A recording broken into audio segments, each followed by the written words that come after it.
আজকে গেছিলাম তন্ময় ভাইয়ের ক্যান্টিনে খাইতে পাস্তা, সাথে আছে স্বাক্ষর, দুর্জয়, আমি।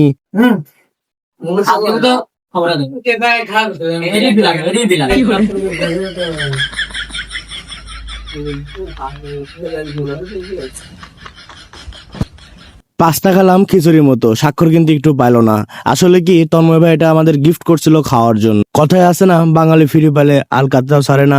আমরা তাই করছি, সব পাস্তা হাত দিয়ে খিচুড়ির মতো খেয়ে নিছি আমি আর দুর্জয়। তারপরে কামরুল ভাইয়ের ক্যান্টিনে গিয়ে দেখলাম আজাদ ভাই ব্রয়লার মুরগি কাটতেছে। আসলে তারা পিকনিক করবে আজকে রাতে। এরপরে বসে সবে আড্ডা দিচ্ছিলাম ক্যান্টিনে, তখন থেকে একটি কোয়েল পাখি এসে এখানে পাকা ফল খাচ্ছে জঙ্গলে। তারপরে খামারে নিয়ে আসলাম তন্ময় ভাইকে আমাদের কালার বার্ড মুরগিকে ভ্যাকসিন দিতে। এরপরে সব মুরগিকে বুড়ার থেকে ছেড়ে একটা বড় জায়গায় একসাথে করতেছি। এরপরে বন্ধু ইউসুফ এবং বন্ধু সোহান আমাদের বাসায় চলে আসলো অর্নের গেঞ্জি নিতে। হাই কোয়ালিটি টি শার্ট এবং সাশ্রয়ী দামে নিতে আমাদের পেজে ভিজিট করুন, অর্ন উপরে মেনশন দেওয়া আছে। তারপরে সোহানের এই ডপ শোল্ডার গেঞ্জিটা কিন্তু পছন্দ হয়ে গেল এবং সে নিয়ে গেল এবং বলল, বন্ধু এটা পরেই গেলাম, থাকো তুমি। আপনারাও থাকেন, দেখা হবে পরের ভিডিওতে। আল্লাহ হাফেজ।